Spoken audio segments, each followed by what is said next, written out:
You're welcome to go ahead. Yes, all right. Good evening, everyone, and welcome to the SADA Henry Schein Dental Warehouse webinar. Before we get started, I just want to do some housekeeping. So if everyone can please refrain from using the raised hand, if you can please type your comments and your questions in the Q&A tab instead. Then your CPD certificates will be loaded on the SADA website or SADA platform, and you'd be able to access it under your profile. If you are not a SADA member, you will be able to create a profile and you'd be able to then access your certificate that way. The event for tonight qualifies for 1 clinical CEU. Please remember that we are streaming live on YouTube. So if you are having trouble with the Zoom or with this platform, you're welcome to switch over to the YouTube platform. Then also just a kind reminder to complete your evaluation form after this webinar. Please also remember the upcoming SADA webinars. There's one on the 10th of June with Dr. Stephen Vala, then also on the 15th of June with Dr. Alasdair McKelvey, and then on the 17th of June, another Henry Schein event with Dr. Mark Bowes. So please jot that down in your diaries. I then hand over to Mr. David Altram from Henry Schein. He is the Commercial Director for UK, Ireland, Nordics, and South Africa. Over to you, Dave. Thank you, Benelise, and apologies, I've had some IT issues, so if I have been on screen, apologies to that. But a big thank you to SADA for the opportunity for Henry Schein to support this evening's presentation by Angelique. Sharing discussions with Angelique prior to the evening, it's been very clear that this is an exciting programme that removes many of the questions around tooth whitening, the products in the marketplace, the many products that are in the marketplace. As Henry Schein, and specifically our company within the Henry Schein Group, Optident, we've been involved in the whitening market for many years. and Optident's White Dental Beauty, a product which is exclusive through Henry Schein in South Africa, was developed many years ago, or several years ago, with a view to being truly unique, a unique range, a unique formula, Novon, which will be discussed this evening.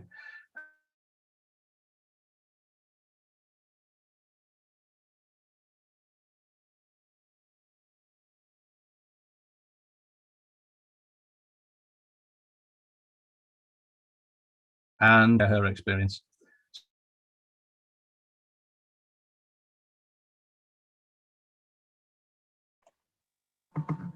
Would you mind to continue? Yes.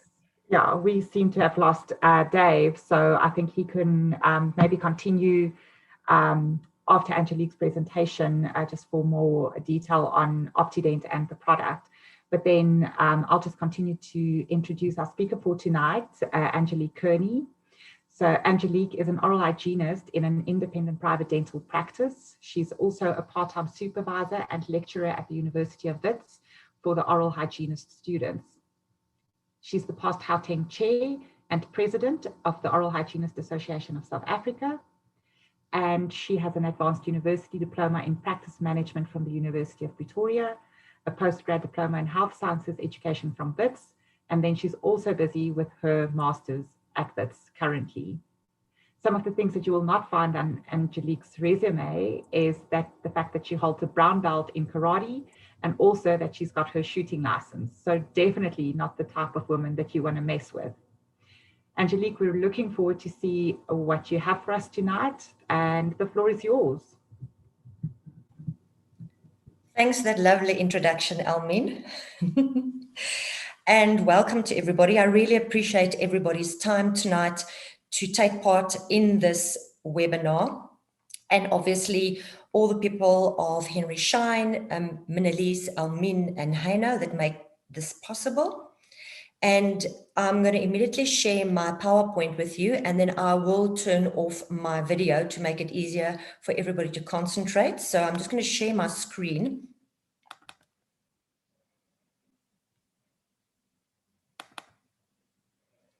Awesome. I just want to make sure, Elmin, that you can see me. Yes. You can see me. Yes. Okay. Right. Beauty is only dentine deep. We're going to chat about teeth bleaching and whitening. I do just want to give a disclaimer. I do get paid a presenter's fee for presenting this webinar by Henry Schein. We're just going to look at the outline. We're going to talk about teeth bleaching in general, and that's going to take most of the evening. And then we are going to do the white dental beauty and the fabrication of bleaching trays. This part of the webinar, you can sit back, relax, and you can actually be entertained. My objectives of this evening is to be able to identify specific tooth conditions and staining responses to the bleaching.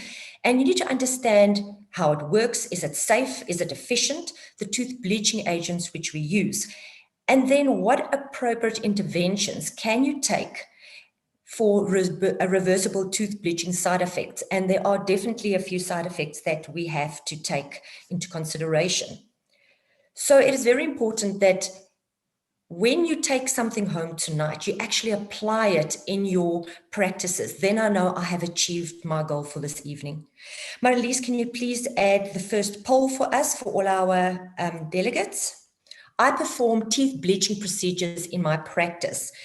You can answer the question, I perform teeth bleaching procedures, yes or no. We're going to give 30 seconds for you to answer.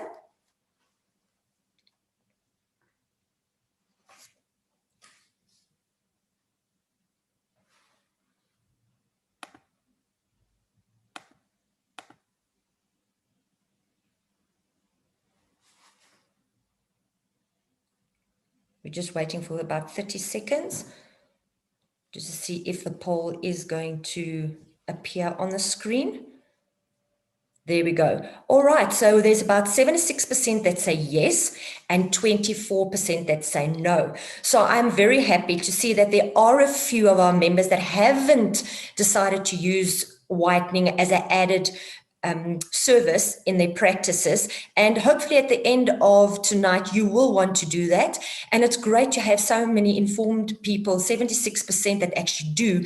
So it's great to just reflect back, recap on what you already know, and perhaps add something into your current practice that'll make it more efficient and more effective. Right, a picture speaks louder than words. In August 2017, there was a survey done by the National Smile Month, and 48% of the population were unhappy with their teeth, with 64% citing discolored teeth as the main reason for being unhappy. What do you see first? The missing tooth? If you look to the top right-hand side, you actually see that he has a missing eyebrow. So it is very important that teeth does say a lot about you, and it is important to have healthy white teeth. The latest stats for a survey done by the American Academy of Cosmetic Dentistry is that teeth whitening is the #1 requested cosmetic service today. 80% are between the ages of 18 and 49, and 85% of these are women. 9 out of 10 believe that a whiter, brighter smile could boost self-confidence.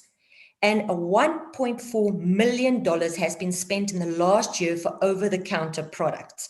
So I don't know about you, but wearing masks during this COVID time has definitely not deterred the patient for wanting a better, whiter smile. So the public believe that an instantly improved appearance creates a good first impression, and it gives them a youthful and radiant appearance.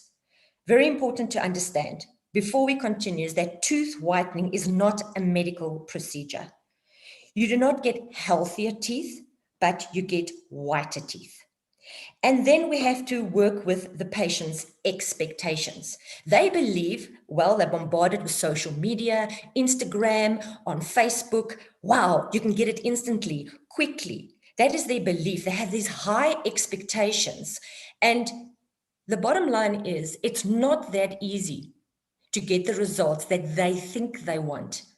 And therefore, when a patient comes into your practice, you have to lower their expectations, knowing that they're coming in expecting white teeth and it must be done quickly. So that's something we've got to manage in our practices, is the patient's expectations.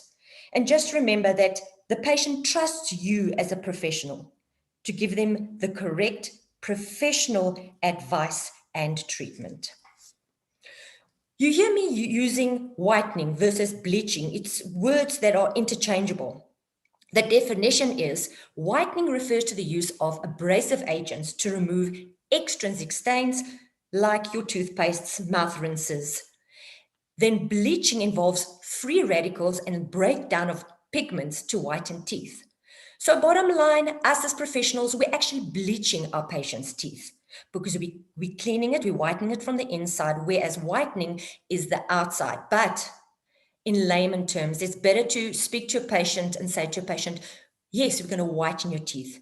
Imagine you say to the patient, we're going to bleach your teeth. The only thing the patient is scared, because bleaching means, oh, you COVID. It also means it's going to stain their clothes or ruin their clothes. So words does open worlds. So us as professionals this evening, we talk about whitening, but we do know that the process, the procedure is bleaching that we are actually performing. So where do we start? The appropriate use of tooth whitening methods and the products are dependent on correct diagnosis of the discoloration. And then a dental checkup is important. You can't just say, hello, ma'am, come in and start with a whitening procedure. You first have to refer the patient, look inside their mouth and do a full intraoral examination. But what causes tooth discoloration? There's extrinsic and intrinsic discoloration. Extrinsic discoloration usually results from the accumulation of chromatogenic substances on the external tooth surfaces. It may occur because of poor oral hygiene, tobacco use, ingestion of chromatogenic foods and drinks. And these stains are usually localized mainly in the pellicle and generated by reaction of sugars and amino acids. Most extrinsic stains are removed by routine prophylactic procedures, and they're quite highly receptive to bleaching. Then we get to the intrinsic. It's deeper internal stains or enamel defects are caused. It cannot be removed by regular prophylactic procedures, and the bleaching procedure is either you can't or you need a longer time to actually whiten the teeth. Here are some examples: smoking stains, wine, food stains, aging, which is more intrinsic, and I'm sure you see this quite often in your practices. Then we have, again, decay, orthodontic white spot lesions, and then mild fluorosis. Just a reminder, it's excessive fluoride in drinking water, which is usually greater than 1 to 2 parts per million. It causes a metabolic alterations in the ameloblasts, resulting in a defective matrix and improper calcification of the teeth. And then we have amalgam restoration stains. This happens when the metals are released from the dental restorative and materials, and this causes the staining. Then we have tetracycline, genetic and non-vital discoloration. Your tetracycline discoloration, it's from drug ingestion, may occur either before or after the tooth is fully formed. Tetracycline is then incorporated into the dentine during the tooth calcification. And then your genetic inherited conditions are your amelogenesis imperfecta and dentogenesis imperfecta. And then obviously you get your non-vital discoloration, where you have the blood penetrating the dental tubules, which actually causes the staining. Here's just an example before and after bleaching of brown tetracycline stains. The patient before treatment is an A, and the patient treated with 10% carbamide peroxide for 2 months. And some tetracycline stained teeth will require up to 12 months to achieve the improved results. And those with severe gray stains or banded staining may require porcelain veneers to achieve an acceptable cosmetic result. So dental professionals, oral hygienists, dental therapists know when you have to refer your patient. So, responsiveness of stains. When you're assessing the stain, is it yellow discoloration? That's usually the most responsive. It's your patients that use a lot of or drink a lot of carbonated drinks. They have that yellow discoloration. They are the most responsive. Your age, genetic, smoking, and coffee, that is quite quick. Mild to moderate fluorosis is a moderate responsive. Your blue-gray teeth, like your tetracycline, are very slow, 9 to 12 months. And obviously your white spots, your intrinsic staining, is not responsive to teeth bleaching. So you need to know what discoloration your patient has, and then know how responsive is it going to be before you decide what treatment to recommend. Here's just a little bit of information for your fluorosis. This is mild fluorosis. The minimally invasive technique, they used enamel microabrasion. So it's basically chemical and mechanical abrasion, and it's with an in-office bleaching, was very efficient and can represent a technique for managing a fluorosed teeth. I just put this in so that you are aware that fluorosed teeth, mild to moderate, can be treated with a combination of microabrasion and in-office bleaching. And I think what we can do in future is perhaps get a speaker on just speaking a whole hour on treating your patients that have fluorosis. So we've looked at the discoloration and which stains actually stain quicker than the others, which are more responsive, less. But this doesn't stop here. We still have to look at contraindications for whitening. So severe tetracycline and severe fluorosis, if the teeth are very, very sensitive. Porcelain restorations, crowns and veneers do not whiten. Heavily restored anterior defective restoration composites, it causes severe sensitivity. Pregnant and lactating mothers, recession areas, or exposed root surfaces, which do not whiten. Then patients. who is photosensitive or using photosensitive medication or receiving phototherapeutic drugs or the ultraviolet radiation. And then obviously, sometimes we get patients that are not compliant and they have these unrealistic expectations. You as a practitioner should know then the treatment, they'll never be happy. Their expectation is too high. They'll never be happy with whatever treatment you provide. And then caution with the patients that children that have mixed dentition and then your heavy smokers. Here's just an example of some drugs associated with potentially photosensitivity and hyperpigmentation. So that's why it's very important that you've done the intraoral examination, you've done your medical history, you know already what your stain your patient has, and your next step is to decide what method of tooth whitening / bleaching am I going to use. You have vital tooth whitening and non-vital. Vital is your in-office, take home and over the counter. Obviously, the non-vital tooth whitening is internal bleaching, which is not my scope of practice. So I will be concentrating this evening on your vital tooth whitening procedures. Let's first talk about in-office. Look at the advantages, and there's always disadvantages. The time factor advantage produces immediate results, and you can top it up at home, and you can avoid obviously the problems with the take home. The patients sometimes don't wear their bleaching trays. They sometimes have a gagging effect and a distaste for the bleaching, so they stop using it. The disadvantages, it has a caustic nature, 35 to 45% hydrogen peroxide, which makes isolation, if I say isolation and protection, mandatory. And then it is obviously more time in your chair, and therefore it's more expensive procedure, and it does dehydrate the teeth, which sometimes initially it's a result in a little bit of a falsely lighter shade. Here are examples of your different professional in-office systems. In my practice, I have not only one. You know, after you've done your medical history, there's some patients that can't use the light. They need to use without the light. So there are all these products available, and all the different companies will gladly come to you and assist you and guide you and train you into using the product correctly. But I would like to encourage you to use not only one system, but perhaps introduce 2 systems in your practice. Now we look at professional at-home bleaching, the advantages.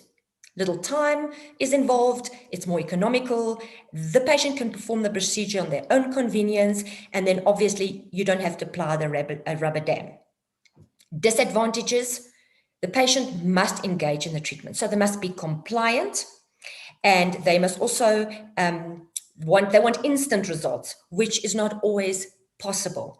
And I just want to add one more disadvantage, is that the ill-fitting trays, if you do not make it correctly or a patient overfulls the tray, it can cause gingival blanching or frosting. And then you as a dental professional, if you are going to prescribe a take-home bleaching tray, an overnight bleaching tray, please be aware of the TMJ dysfunctions or any bruxism that your patient might have. It's very important, because by wearing it overnight, it's uncomfortable and you might be potentially aggravating the condition, which you don't want to do. Here are a few examples. You have syringes, which you put in your custom-made trays, disposable trays that are already filled with the product, it's preloaded. You have brush on, and then you have your toothpaste. All of them have active ingredients that whiten teeth. So please, you need to also follow exactly the manufacturer's instructions. Last but not least, over the counter, the advantages, as we know, it's a low cost, it's easy to purchase. But the disadvantages, the results and the tissue responses can't be monitored. Then also the short exposure times, they don't always get the results, they're not compliant, it's unsupervised, and they overuse it. And some of the trays are not custom made, so they don't fit properly. But I always say to a patient, I don't break them down and say to them, oh, they mustn't use it. I just inform them and say to them, the product's out there, you need to use twice a day for minimum 2 weeks. And I just say to them, it's highly questionable, the safety, because some of these products are not regulated by the Food and Drug Administration, the FDA. So I would say, advise your patients, give them the best information, and then let them decide. And obviously the results of the whitening, remember, whitening, it's not bleaching. So these products will only clean the outside and remove surface discoloration. So the color difference, the shade difference is not a lot. Okay, so we have looked at the different methods of non-vital or vital bleaching, non-vital, and then we have to look at the professional bleaching agents. Some of them contain active and some of them contain inactive ingredients. So what is the active ingredient that actually works, that actually bleaches the teeth from the inside? The chemicals that are used is hydrogen peroxide and carbamide peroxide. Hydrogen peroxide, it's an active oxidizing agent. It's broken up in oxygen and water. It's very unstable. It has a short working time, a low pH. So you need more days to change the color effectively. Then we have carbamide peroxide, which breaks up into hydrogen peroxide, urea, which further breaks into ammonia and carbon dioxide.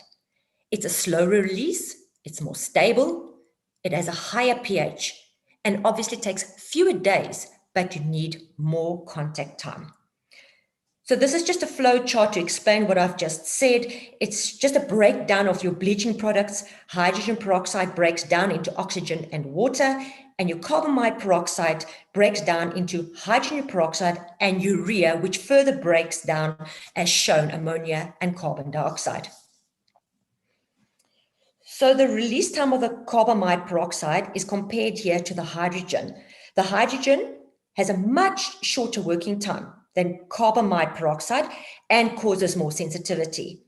So hydrogen peroxide releases all of the peroxide within 1.5 hours, and carbamide peroxide releases the peroxide over a much longer time.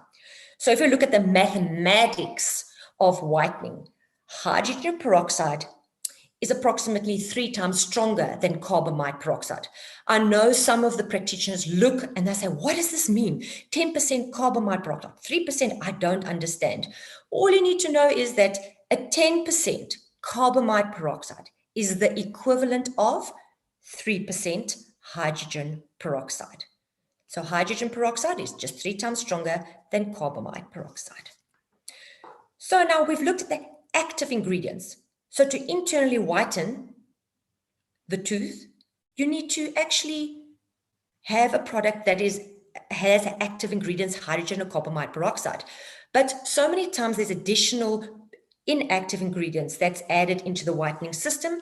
It's usually your desensitizers. They reduce sensitivity. They reduce the demineralization of the enamel through remineralization, and it adds a little bit of a lustrous shine to the teeth. You have the carbapol. It's a thickening agent. It prolongs the release of the hydrogen peroxide and promotes quicker results. The glycerin gel, that is commonly used as a carrier. It maintains moisture and helps to dissolve the other ingredients. Your sodium benzoate, it's a preservative substance. It has ability to prevent bacterial growth in the bleaching material. Your surfactants, they act as a surface wetting agent, which permits the active bleaching ingredients to diffuse, keeping the pigments in suspension. And lastly, the flavoring, this is used to improve the taste. But how does it work? Bleaching is a discoloration process in a solution or on a surface. Literature suggests that the mechanism of teeth bleaching occurs by diffusion in and through the enamel to cause oxidation and therefore lightening of organic pigments or chromogens, particularly within the dentine. Therefore, my title, Beauty is Only Dentine Deep. I hope this will explain a little bit better. The hydrogen peroxide is an oxidizing agent.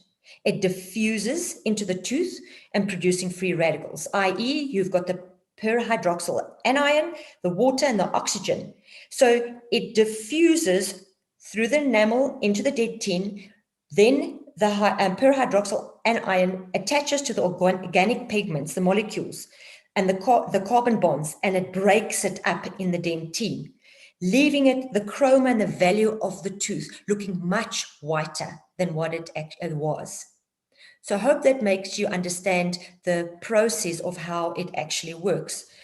Also, I try and give this little picture to a patient to show them and try and explain to them, keep it in layman terms so that you can explain to them how is it that this product works and the one that I buy over the counter doesn't work. Just by explaining that it moves into the tooth, breaks up the carbon bonds, breaks down, and that's a much easier way to explain to a patient. Just remember, each tooth reaches a maximum color change. You've got to remember that. So any additional bleaching product or contact time will not necessarily result in a lighter color. So that is something you've got to share with your patient and you as a clinician must take note of. So is it safe? Can I vital bleach? Is it safe? Tooth bleaching is not risk-free, and there is limited long-term clinical data are available, obviously, of the side effects of bleaching. Look at the tooth structure. 2 out of 3 of all patients experience tooth sensitivity. And the reason? The aching sensation occurs because of the insult of peroxide on the nerves. It's a reversible pulpitis. So you're telling me, oh, but what must we do?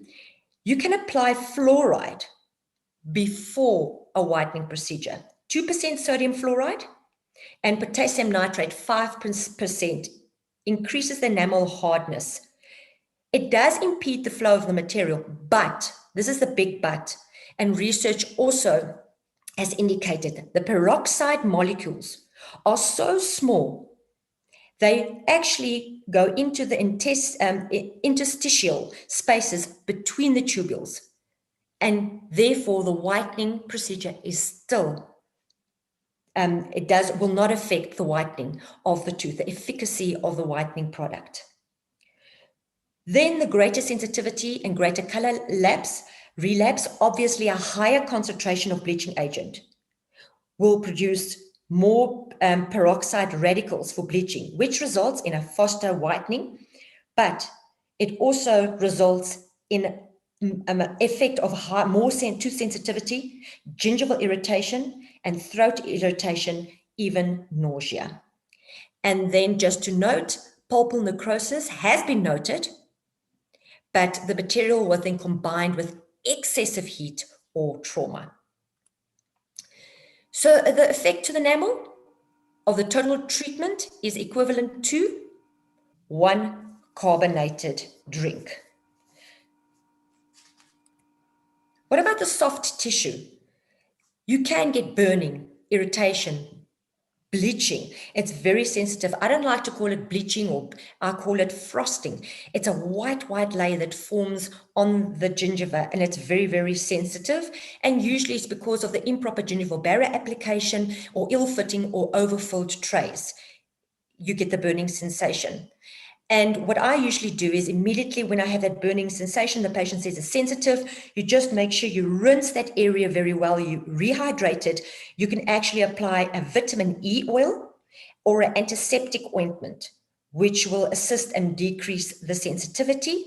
And after I've done a scaling, usually there's a little bit of a silkier fluid, it stimulates that. So after I've actually applied the gingival barrier, I air dry, and if I see these little bubbles appearing, we have just applied the gingival barrier. I just air dry it again and just put a little dot more of the gingival barrier, and I apply, and then I harden it, I cure it, and then it doesn't come loose. If you do not apply the gingival barrier correctly, it does become loose and will cause the burning and the irritation. Studies have not demonstrated a risk to oral cancer.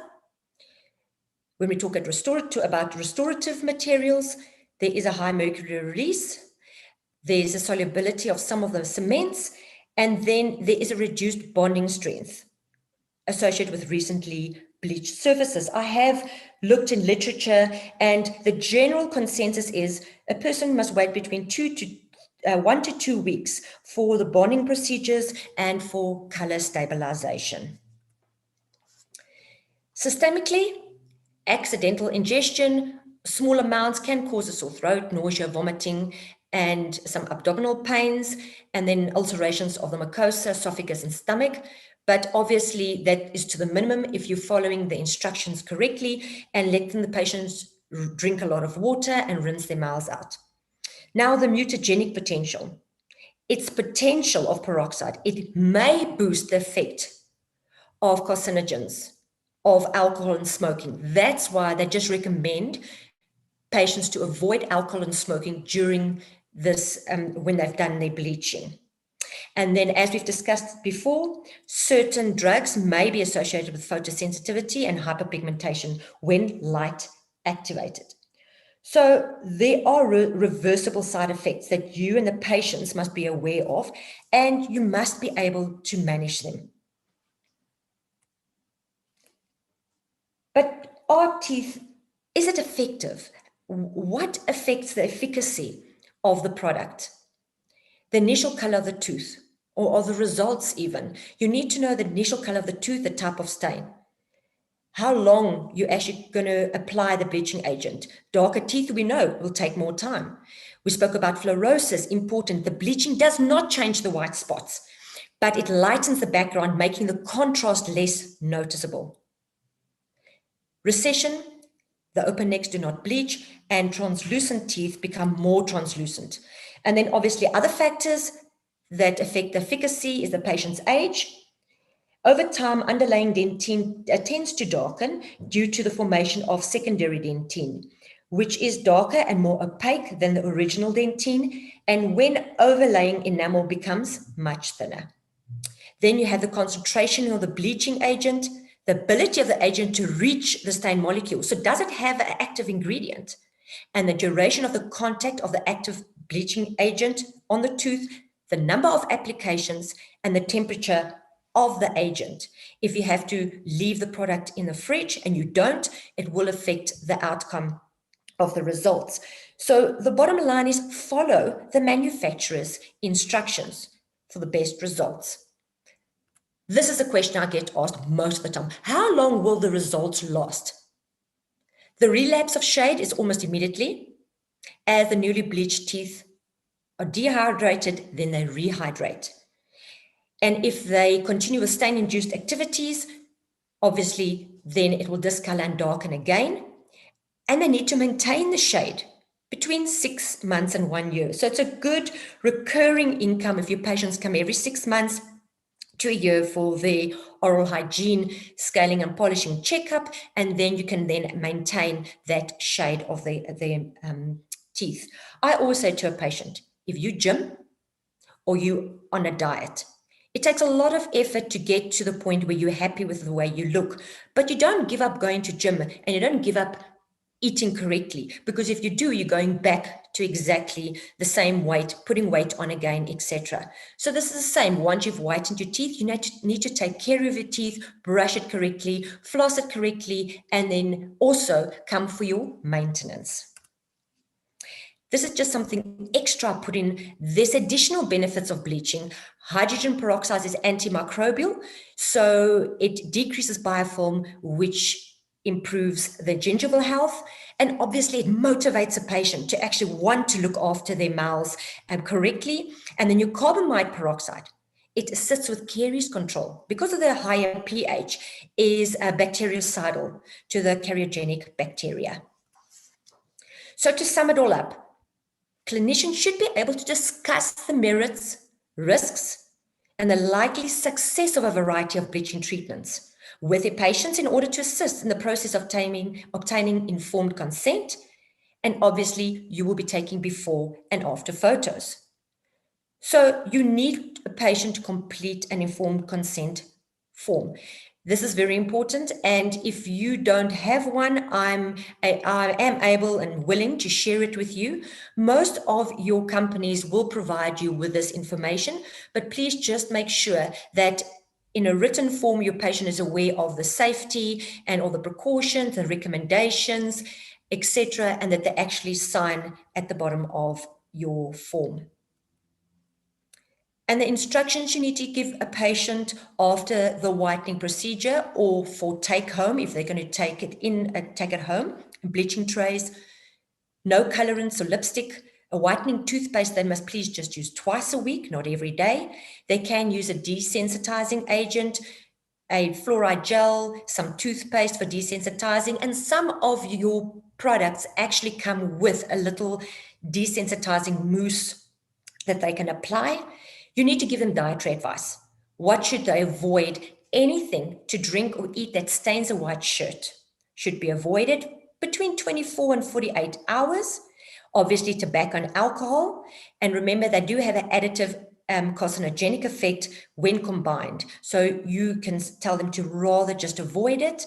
And then if patients need to drink their black coffee or tea, they could use a straw. And very important, you need a daily good oral hygiene practice and demonstrate it to them, and then to remind them of the touch-up or follow-up within 6 months. I usually give my patients a form to take home. They forget. So it's very important that after the informed consent, you actually give them this form to inform them what they're allowed to eat, what they're not allowed to drink, and further advice and foods to avoid. I too can give this to you, information to you. I'm willing to share it if you don't have it in your practices. So make sure your documentation, you've looked at all the oral conditions, you've taken the medical history, got consent. What services are you going to provide? Which methods are you going to use? You need to take your before and after photos, and then your impressions. If you are going to prepare bleaching trays, give the patient instructions verbally and a handout. And you need to make your follow-up appointments and note down if there's any problems or complaints. So remember, factors to teach the patient. Why they need to complete the examination, giving them education, talking about the sensitivity in teeth and gums, what products they can use. Maybe you need analgesics for a patient if the pain is too much. There will be a color relapse, and it usually stabilizes in about 1 to 2 weeks. And excessive use may be harmful. You actually get a word called bleachorexia, where patients do not stop bleaching their teeth. Sometimes they arrive and you see right through the teeth from the over-bleaching, and it's sensitive, but they carry on bleaching. And remember, existing tooth-colored restorations will not change color, and then you need your follow-up and the maintenance. So what does literature say? The use of desensitizing agents, 5% nitrate potassium or 2% sodium fluoride, before in-office bleaching did not affect the bleaching efficacy, but did reduce tooth sensitivity. Please note, reduce. It did not remove the sensitivity completely. There's insufficient clinical and lab data to substantiate the safety and efficacy claims of charcoal and charcoal-based dentifrices, and the dental professionals should advise their patients to be cautious when using it. When manufacturers' instructions are followed, hydrogen peroxide and carbamide peroxide-based tooth whitening systems is safe and effective. And no type of light-activated in-office bleaching was superior to the light-free in-office for both high and low concentration in-office bleaching gels. And this is something important. I get asked that quite often. Is the light-activated superior to the non-light activated? And here the research said no, and the research was done in 2019. But your patients believe, their belief and perception is that the light whitens their teeth. So let's just evaluate everything, what we've done up to now. We basically finished with part 1. We evaluate the stain. What are the contraindications? What method are we going to advise to our patient? Are we going to have just the whitening or in office, or we combine it with take home? So what bleaching product are you going to recommend your patient? How are we going to manage the side effects? You need to educate your patient, get the informed consent, aftercare, follow-up, documentation. So, and if I add this all up, there is no ways that a beauty therapist knows all this information. And I know I'm going to be asked the question, what about the dental therapists? According to the Health Professional Council of South Africa, they are not allowed to do bleaching. Only dental professionals trained may do teeth bleaching. There has been a case that the company has been taken to court, but the company did win the court case because they said that they sell a product that does not have an active ingredient in it. My question is then, how does it whiten the teeth? If you have a beauty therapist that is whitening in your area, you cannot take them to the HPCSA and report them because they are not registered with the HPCSA. You've got to go to the local police station closest to that beauty salon and actually open a case. But with all the crime, your case will get very low priority. So I do not think we have to fear. You know that whitening is very complicated. It's not as easy as what the patients or the beauty therapist thinks. So I say, if you can't beat them, join them. Go and drop off your business cards at their shops and at the beauty salons and say to them, you know what, if you find a difficult patient that doesn't seem to be whitened, their teeth can't whiten and they're very unhappy, please send them to me. So I don't think we have to stress a lot. I think eventually the therapists will realize there are so many unhappy clients that they rather not use the product anymore. Part 1 is finished. Just to take a short 30 seconds break, see if you can just find 1 or 2 of the objects in the picture. I just want us just to take a deep breath and just regurgitate everything and just what we've been speaking about now, before we get to part 2 and 3, which is much quicker. Sorry about that.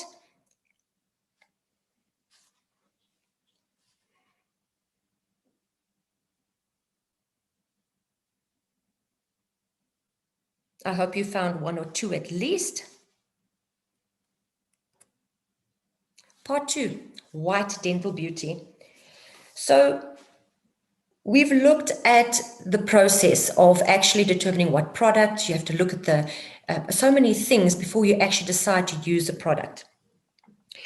The golden standard of research is usually 10% carbamide peroxide in a custom-made tray over 2 weeks. If you're going to look at any research, it all comes to the golden standard, 10% carbamide peroxide, custom tray, and over 2 weeks. So when we look at a product, what do we want? It must be effective, it must be safe, and it must be easy to use, it must be cost effective, and then you need the updated research. So this is really the main goal of white dental beauty. It is a professional whitening system, and it's developed and advanced in technology and in science.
So white dental beauty. So it's not just another whitening product, it functions better, more clinically than any other to make quite a real difference. But then you ask me, but how does this happen? And the White Dental Beauty is powered by Novon. So Novon is the name for the enhanced patented formula or chemistry, which is unique to the White Dental Beauty product, all the products.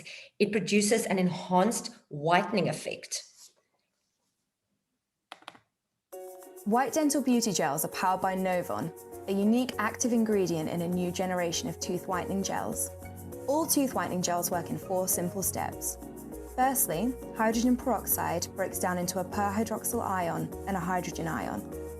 The perhydroxyl ion then passes through the enamel into the dentine before breaking down the large organic molecules which cause tooth staining, and this results in whiter teeth. Novon enhances this whitening action.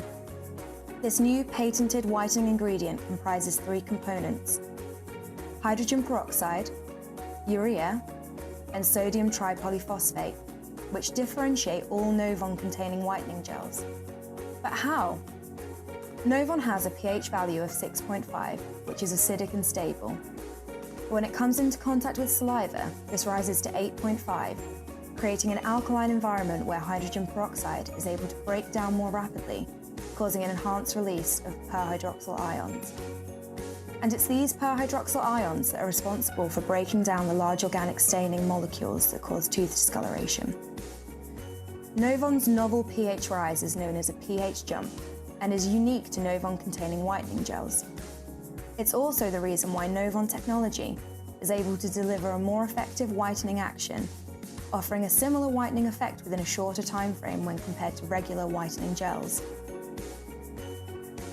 In fact, teeth can now be whitened from as little as 30 minutes a day. Alternatively, within the same application time, a similar whitening effect can be achieved using a gel containing a lower active level of peroxide, perfect for patients with sensitive teeth. Novon is a patented formula from White Dental Beauty and is available in 4 different whitening strengths. This means you can offer patients a solution best suited to their needs.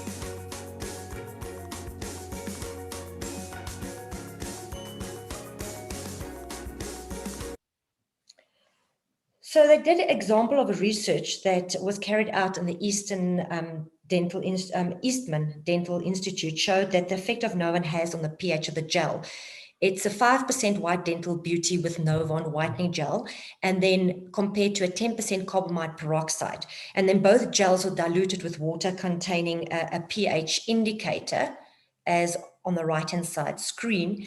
And the results, the White Dental Beauty Novon gel, it's diluted with the water, has a pH of more than 7, and that enhanced the bleaching. And the conventional carbamide peroxide gel diluted with water had a pH of less than 7, which is delayed bleaching has taken place. So the features and the benefits, it's safe, White Dental Beauty, it's effective, there's proven tooth whitening, you have the Novon pH accelerator for maximum whitening effect, and then the visibility whitening is less than a week. Remember, we spoke about the research, 10% carbamide peroxide, custom tray 2 weeks. This visibly whitens in 1 week. Here are the different concentrates, which you already have seen on the video, and the patented 5% carbamide peroxide is something that's new, and that makes it this White Dental Beauty very special. The active sensitivity, it helps manage the 5% carbamide peroxide mild formula. Any patient that has lots of sensitivity, they can use this product. There's a high water content, which prevents sensitivity and also obviously enhances the stability of the shade by the tooth not becoming so dehydrated. It's nice design, and also you can add your practice branding to the product. It's eco-friendly, biodegradable packaging, and then no refrigeration, which all of us that have got load shedding, I think we will appreciate no refrigeration. And then the stability test was done over 24 months at a storage temperature of 2 to 24 degrees Celsius. So this unique 5% carbamide peroxide formula, which we spoke about, it incorporates also Novon, and it enables the same bleaching results as your standard 10% carbamide peroxide, but with less sensitivity. So that is what this independent study also shows. And then all the white dental beauty gels contains potassium nitrate and fluoride, and they have a high water content to help with any sensitivity and obviously give predictable results.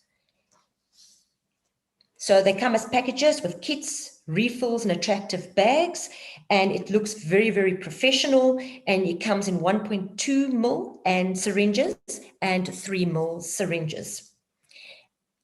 You can have a little calling card on your product, so you can actually give it to your patient and they can remember, oh, where did I actually get it from? Or just a reminder like, hey, you can come and get the product from me. It's almost time again for your follow-up. So it's just a constant reminder, and it looks very professional if you give it to your patient, if it is already put onto your personalized onto your branding, put onto your product.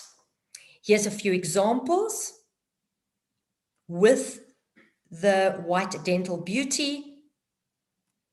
And if you also look here, this expectation, it's not pure white. You can see where there's recession and there is exposure of cementum. It hasn't whitened, but it looks much whiter and healthier than on the left-hand side, or whiter. So, you know, to get the patient's expectation, you need to explain to them it's not going to get it as white as they think they want to get it, but at least they have a before and after photo which will confirm that it has improved. So that is white dental beauty. And the last part is actually to make the custom tray, bleaching tray for the product or any other product that you are using.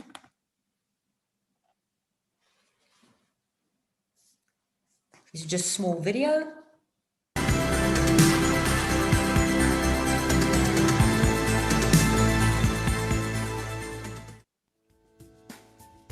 Hello everybody, welcome back.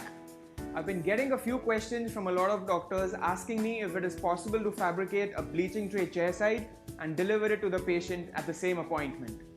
So let us go ahead and take a look at how a bleaching tray can be fabricated chairside. Now what I have here is the patient's model which was poured out of an impression taken earlier. To make a bleaching tray or a bite guard, we don't need the model with a base, but what is more important is that all the excess has been trimmed away from the model. This will ensure that we do not have any interference while fabricating or retrieving the tray. We need to have the models in a horseshoe shape for the vacuum to act effectively. We can then begin with adding some blockout resin onto the label surfaces of the teeth on the dried cast. This will help us create a reservoir or a space for bleaching material to be held inside. It also prevents direct contact of the tray with the teeth, thereby preventing any forces on them. Also notice that I am a good millimeter short of the gingival margin and the incisal edges. This is important as you do not want any bleach to contact the gingival tissue. We can then light cure the resin. I'll just wipe it with some alcohol swabs to remove the oxygen inhibited layer. Now this is what the vacuum former looks like. It has a heating unit on top and the platform where the cast will sit. It also has this frame where the bleaching sheet is positioned. It has two switches, one for the heater and one for the vacuum. We keep the model on the platform and I've selected a soft bleaching tray sheet which I'm going to place in the frame and clamp it into place. The heating unit is then positioned in place and the heater is started. You can see that because of the heat, the sheet starts to sag.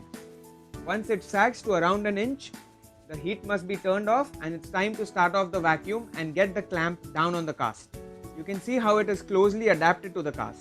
After a couple of minutes, we can turn off the vacuum and it is very important to let the tray cool down before retrieving the model.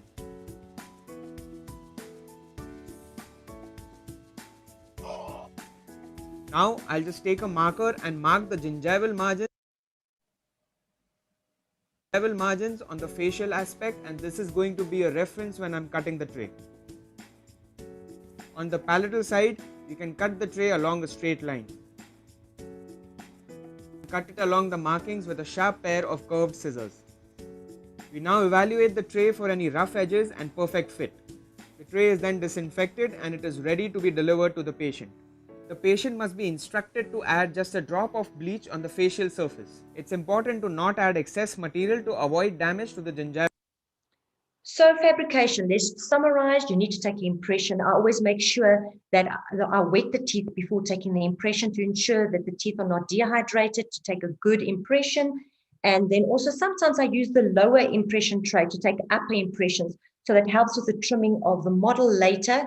And then we're going to do cast and trimming. You have to create a reservoir. Some do not create reservoirs. We'll talk about that now. You choose a vacuum form plastic, and then after cooling down on the model, you will actually cut the tray. So that is basic the layout of how you would make a custom tray.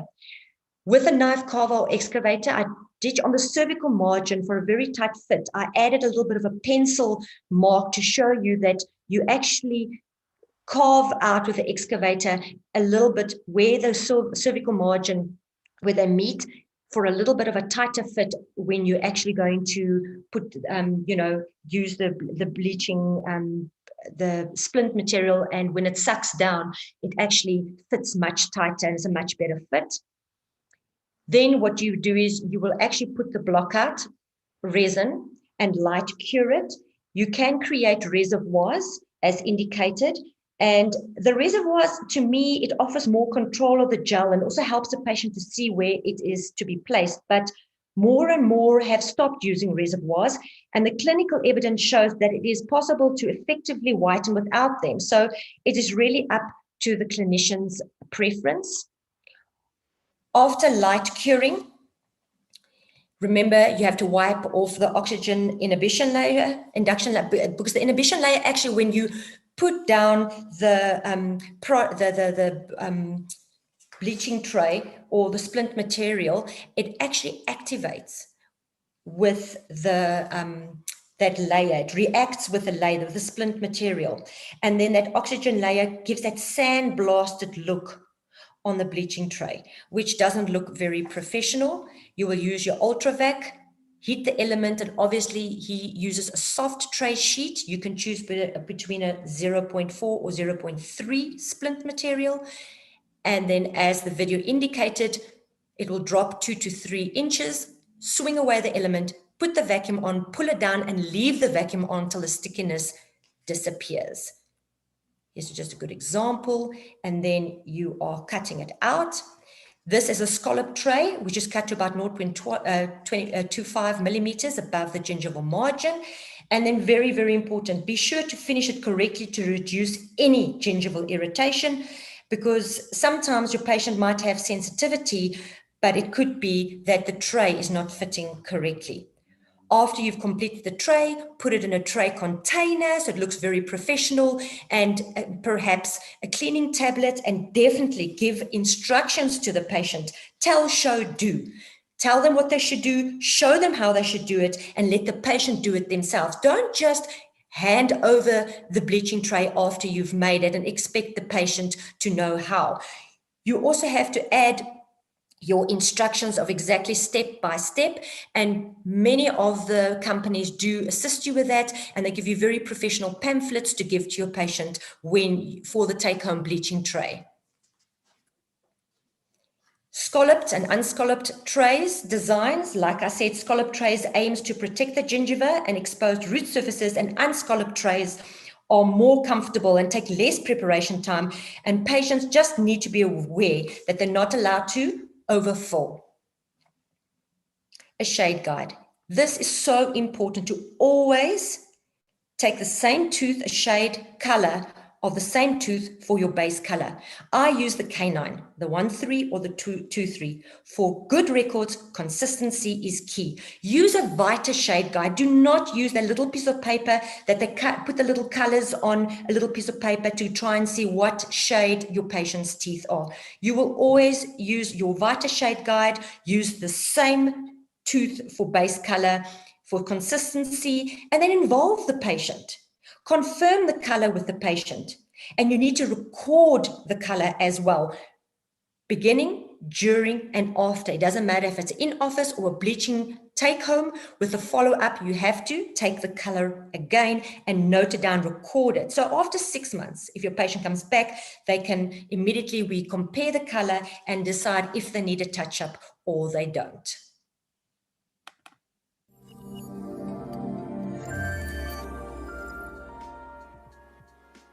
Hey, this is Dr. Matt Najad, and in this video, I'm going to be discussing how to use and maintain your custom whitening trays. Custom whitening trays are my favorite style of whitening because they're safe, they're effective, and if you follow these instructions, you can get the absolute best results without any long-term complications, including sensitivity. So my favorite gel for doing the custom whitening trays is the 10% carbamide peroxide, which is the safest, most well-researched, and it definitely is the most effective because you make up for the lower concentration by wearing them longer overnight and you have the least sensitivity.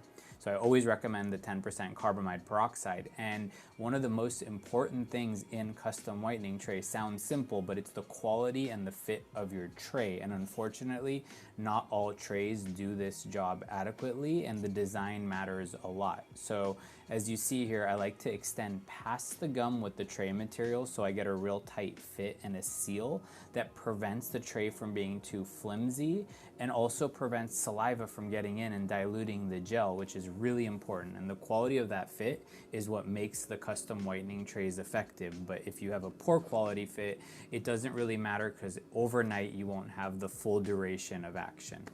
In terms of the gel application, it's very important that we use a very small amount. Now, when I make my trays, I don't leave a reservoir, so that means these trays have no space for the gel, which means that you only need a little bit and it'll definitely be pressed and compacted against the tooth. So I put just a little drop, and I like to put it right at the gum line, if you notice that, because as you put it into your mouth, you'll spread it, and I'm only putting this gel on the outside surface of the teeth. We're not trying to whiten or the back surface. We're trying to go from the front through. That's how we get good results with the least amount of sensitivity. If you put it all over, you're gonna have a lot more gel wasted and a lot more sensitivity. So you see it doesn't take very much, but if your tray had a big pocket reservoir for this gel, you would have to use more gel, and the studies show that it makes no difference and you just waste more gel.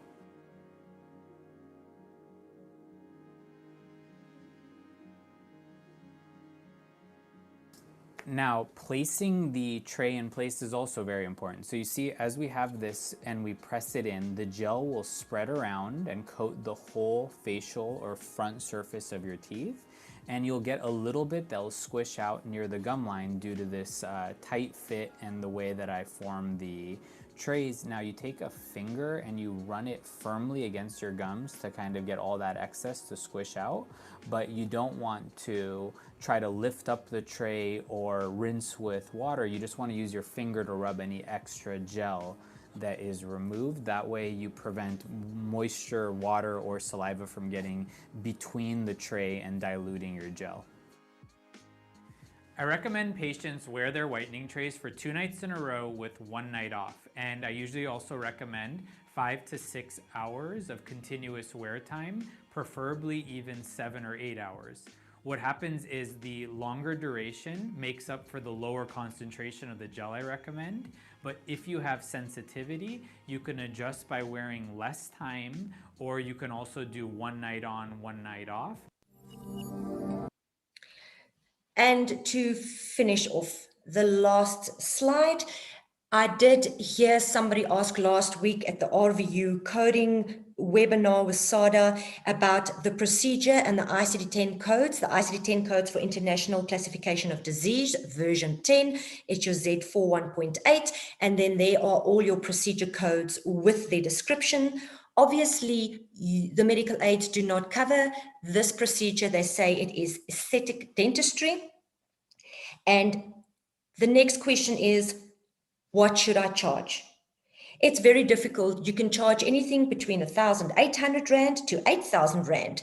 There's no fixed fee. What package are you giving your patients? Are you including just whitening? Are you including scale polish fluoride whitening? Are you going to do an add-on for them to take home?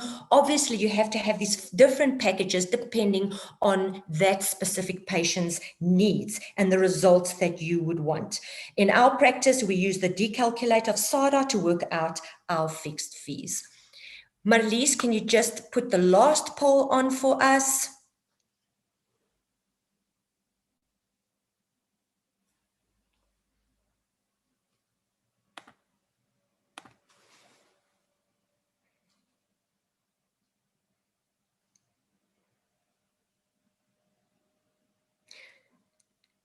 You can just answer, we're going to just wait 30 seconds before we end off. I've had my own teeth professionally whitened. Yes or no?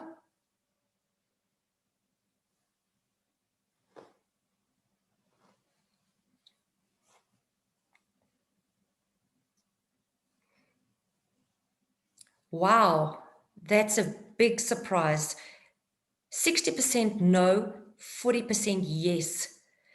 So I would like to really encourage everybody that has not had their teeth professionally whitened. Do yourself a favor and feel what it feels like. It's so important that you sell, to have had experienced it yourself already. You need to actually feel it yourself, experience the sensitivity, etc. So I would encourage everybody that hasn't done it for themselves, please do so. And then what we also do in our practice, we actually spoil our staff by encouraging them to, on their birthday months, to come for a scale, a polish and a checkup. And then we also spoil them for a whitening. Sorry, I just want to... There we go. So thank you for listening. If you want to contact Elmine, Heino, or Minelise in connection with White Dental Beauty, please do so. If there's anything else that you would like to contact me about regarding the whitening or any of the procedures or documents, then I'm just going to end off. All that's left for me to say is the end and my reference list. Thank you, Angelique. I think we just have a few questions to run through. So Chris has been able to answer some of them already. If you feel that your question wasn't sufficiently answered, you can just send me a note in the chat box so I know to attend to that again. So the first one, Angelique, is, do you have any more information on the carcinogenic relation to cigarette and alcohol and bleach? No, only information I have is, I can get that information for you, but the research that I've just read was they have the potential, but it hasn't been noted as actually being carcinogenic. So if that information, I can get it for you, the research that I did look at, I can send that. David, Chris, do you have anything to add? Yeah, so I did answer a little bit regarding habits, if you like. So what can a patient do and not do while they're actually whitening their teeth? Over the years, there's been a little evidence to say that if the teeth are being actively bleached and the patient smokes at the same time, then it can increase the carcinogenic effect of the smoking. Now, it's unlikely that the patient will actually be smoking while the bleaching tray is in place, but while the activity is carrying on, then theoretically there is it could increase the carcinogenic effect. And with regard to habit, such as eating and drinking and staining foods, for example, in the past the advice was to not take these while you bleach teeth, and it's still good practice. However, there's little effect that has been proven actually during the process. So if the patient can't actually stop, then there isn't a massive amount of strong evidence to say that it's going to have a huge effect, let's say. Right, the next question then, when do you intervene to stop patients from further bleaching?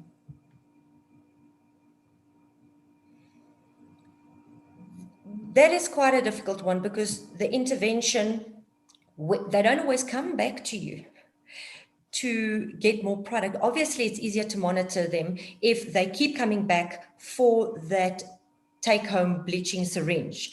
Then obviously a person can address that. But the problem is when the patient doesn't come to you and they hop from one practice to another practice and actually buy the bleaching tray, it's very, very difficult to monitor. So it's difficult.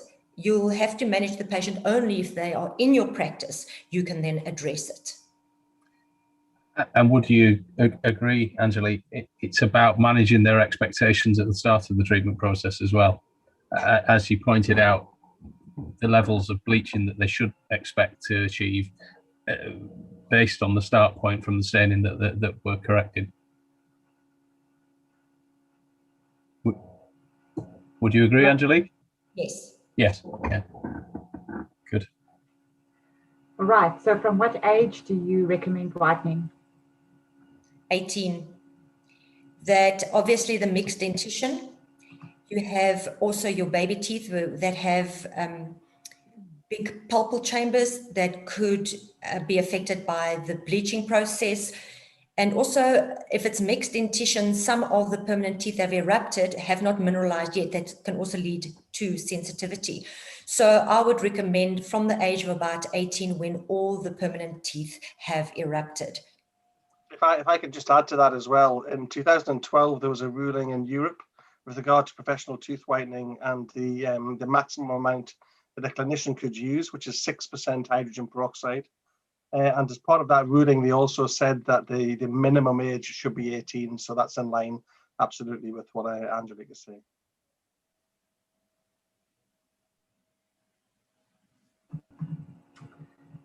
Then a question on informed consent. So what goes into your informed consent, Angelique, to avoid litigation? As much as possible. Everything that I mentioned of the expectations, what side effects there are, everything that I put in my slide of your precautions that need to be taken, aftercare, what was there? There were so many things, sensitivity. So every little thing that I spoke about should actually be in your conformed consent. More is better than less. The form itself, I can send it to the delegate as well. They can have a look through it. The bottom line is you have to have all the pros and cons on the informed consent, the patient's signature, and you must be able to tell the patient as well, not only let the patient read. Chat to the patient. And also very important, also on my informed consent, is the color, the shade of beginning, during, and after the procedure, being it in office or take home. All my patients will complete the informed consent form. And obviously on the informed consent is also the necessary personal information of the patient. And then that also gets filed in the patient's file, which is confidential, and it won't be lying around. It gets put into the patient's file for record keeping purposes. And if your patient wants a copy, I always insist that they take a copy. Thank you. Next question in a nutshell is, what is your take on the daily use of whitening toothpaste? It depends. Whitening toothpaste with carbamide peroxide, whitening toothpaste charcoal, or whitening toothpaste other products over the counter. If we're talking about something over the counter, remember it's whitening, so it could be abrasive. So it could lead to sensitivity. And the research does note that charcoal toothpaste, it's not, the safety has not been determined. So I would say a product, a toothpaste that is just over the counter for whitening, cleans the outside. It can cause sensitivity. I won't let a patient use it for a long period of time. In my presentation, I said twice a day for about 2 weeks. If we're talking about carbamide peroxide in the toothpaste, I would advise twice a week and not more than that. Right. Do you insist on scale and polishing before undertaking the tooth whitening? Sometimes patients mistake prophylaxis procedure with tooth whitening. That again is the most important thing when you're talking about expectations. Ask the patient, if I understand you correctly, today you want to come for, then they'll say, to clean this discoloration of my teeth. Then you've got to explain to them, it can be done just with prophylaxis. But the whitening actually cleans the inside and whitens it. But you need prophylaxis to clean the outside. So I would say each patient, you first have to determine what exactly has a patient come for. And then from there, make an informed decision. Are you going to scale and polish before the time or not? And usually I do. If there is discoloration, if there is perhaps calculus subgingivally or supragingivally, I do remove that. It enhances the efficacy. I even do air powder polishing before the time, which also is very effective in the whitening process. Obviously, sensitivity increases. I do then give a fluoride treatment before I actually continue with my in-office. What is the duration of treatment, and is there any evidence over any period of time that shows that whitening compromises tooth integrity? What it compromises tooth integrity is the increase, obviously, of your hydrogen peroxide. It's very, it destabilizes the enamel and makes it rough. So yes, the longer you're wearing a high concentration of an active ingredient, it will cause serious sensitivity and there will be changes in the enamel taking place. So there is evidence for that. And I think I mentioned it in my presentation as well. And all the evidence does indicate that hydrogen peroxide, carbamide peroxide, low dosages following the manufacturer's instructions is safe. And you showed the reference from the McCracken study where they talked about the equivalency to a can of carbonated drink for a standard procedure as well, which is a very powerful illustration as to the potential damage. Very low. Unless abused. Unless abused. Yeah. Okay, next question, Angelique, is at-home bleaching recommended when a person has attrition? Again, the 5%. If it's very sensitive, your 5% white dental beauty is perfect. The other products, there isn't something like that that gives you the same effect as a 10% carbamide peroxide. The results, you have now the opportunity to use the 5% carbamide peroxide of white dental beauty for specifically sensitive teeth like that with the same results that you get from a 10% carbamide peroxide.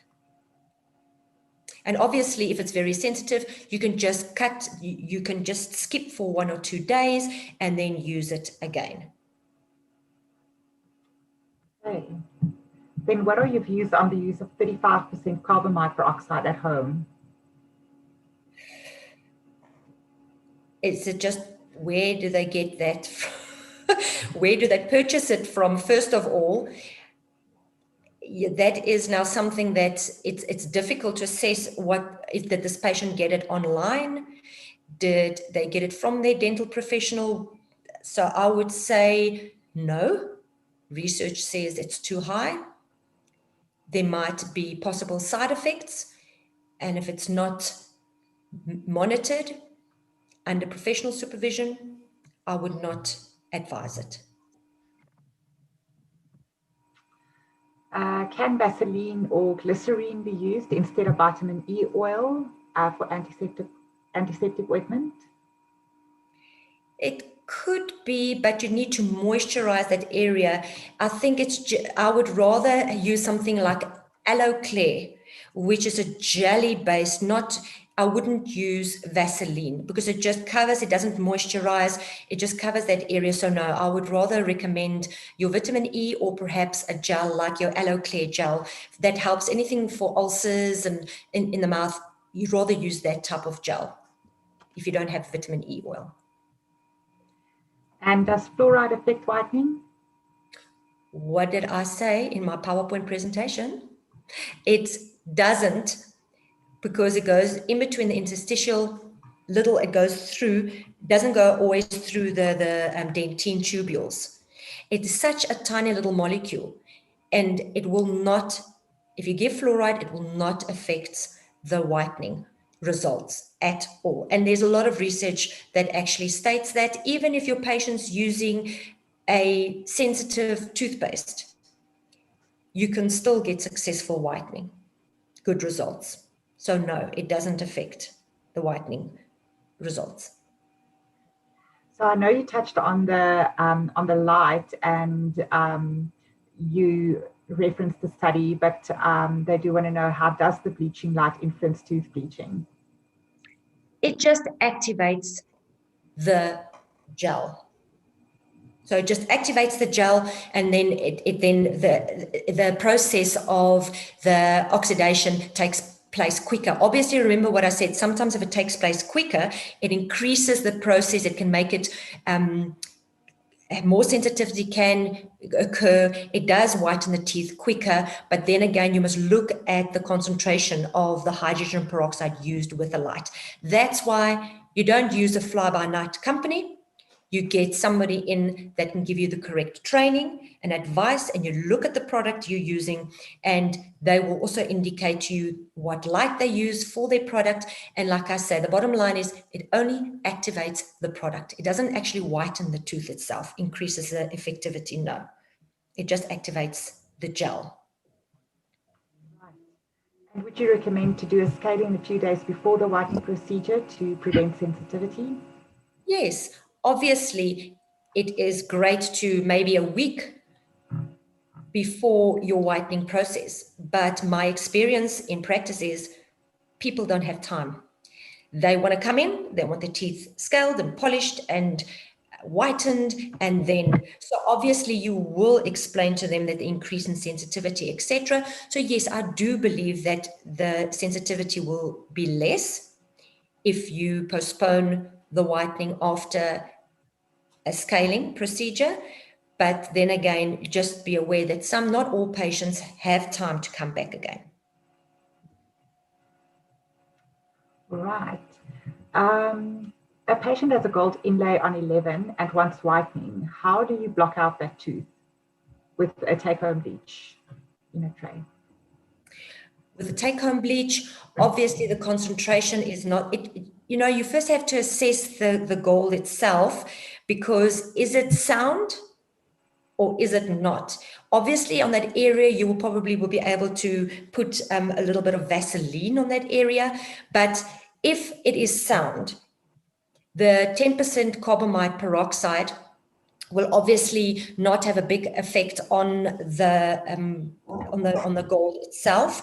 But if it is unsound and that the practitioner first has to look at, it might have to be replaced, because it doesn't matter what you put on that specific gold, you will still have terrible sensitivity because it is unsound. David, you agree? Chris? Agreed. It would be the same with any restorative. If it's compromised, the patient could potentially experience sensitivity as a result. I absolutely agree.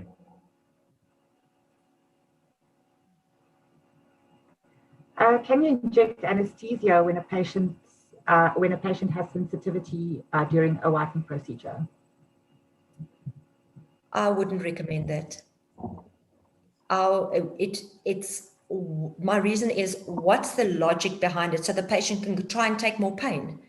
I would say stop the procedure right there, even if it's one session, and ask the patient to perhaps come back a week later for the follow-up sessions. I definitely would not advise them giving any local just because the patient is feeling a sensitivity. All I do is I just stop the procedure, take the color, and then give the patient analgesics for them that they can take, and then also perhaps you can give them a fluoride treatment to take home to apply to the teeth, and then just follow them up in a week's time.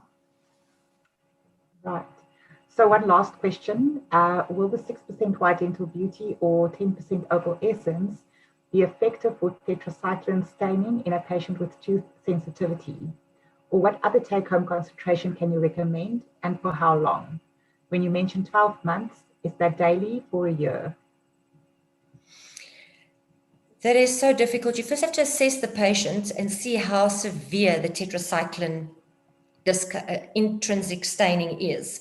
And I think David and Chris can help me here, but if it's a 5% or the 10%, you will be doing it weekly for between 6 and 12 months, depending on the result. Obviously, there's going to be a lot of follow-up. And it's either 5% or the 10%, but obviously if there is sensitivity, you have to just wait before you proceed with the procedure. So we'll have to see that specific patient, see the severity of it, and then also compliance. You know, that's also difficult. Absolutely.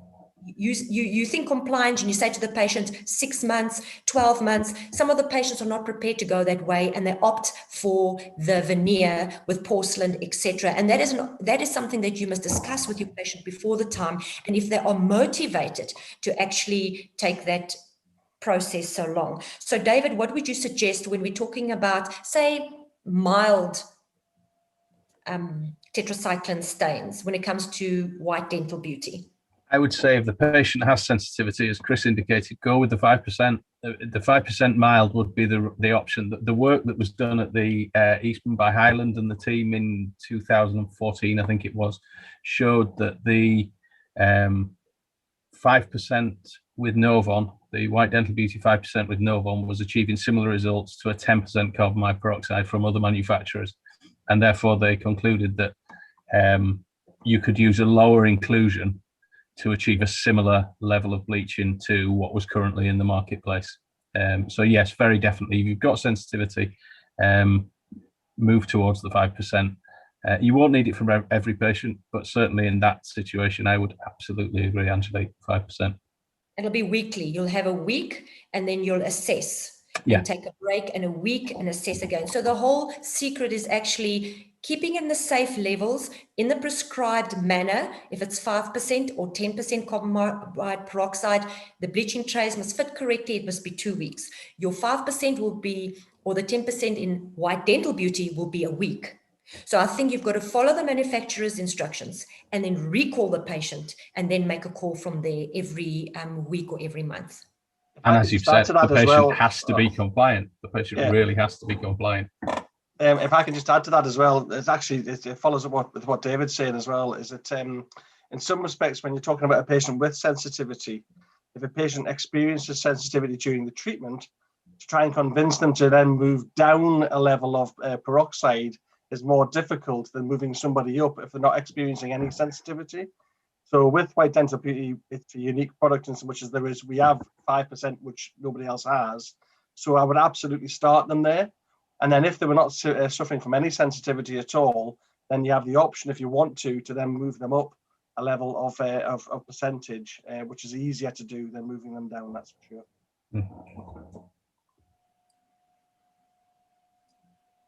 So we had one more question that popped up. Is ibuprofen before treatment effective against sensitivity?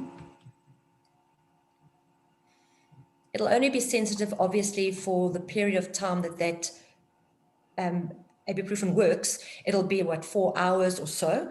And then, obviously, the patient will then again feel a little bit of sensitivity. Remember that sensitivity doesn't completely go away. It dissipates. And after about, it depends, between 24 and 48 hours, that little shock feeling that you get. So it will help, yes, initially, but they might have to just take another one before they go to bed. So one will help, but it's definitely not going to take away the sensitivity completely. Right. Thank you. I think that concludes the questions. David, over to you then. So really sorry that my IT issues occurred in the introduction, but I think I covered most of it. But really just to finish, to thank you, Angelique, for what was a really very clear, very pragmatic view on tooth whitening, clarified a lot of points. And after your experience with various products, obviously we're delighted that you're using the white dental beauty product in practice. And obviously the team in Henry Schein are able to support and help with many of these questions and various packages as well. But on behalf of Henry Schein South Africa, Henry Schein and Optident, thank you all very much. Angelique, thank you for your time, and we look forward to seeing you all again. Thanks, Angelique. Thank you very much. Thank you, Angelique.